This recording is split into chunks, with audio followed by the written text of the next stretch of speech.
MasterLock elevates the experience by giving administrators two methods for programming the administration key.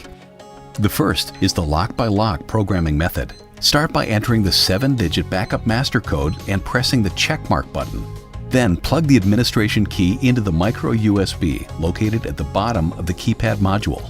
The lock must be unlocked to use this function. To unlock, press 0.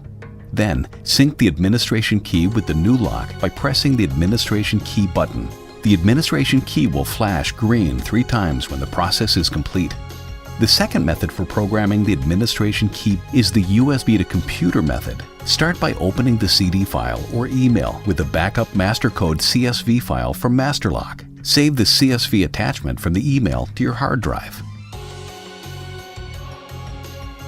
Then plug the standard USB on the administration key into the standard USB port on the computer. The key will appear as a typical USB flash drive. Open the administration key USB folder on your computer. Drag and drop or copy and paste the CSV file from your hard drive to the admin key USB drive. The administration key is now synced with the new locks in the CSV file.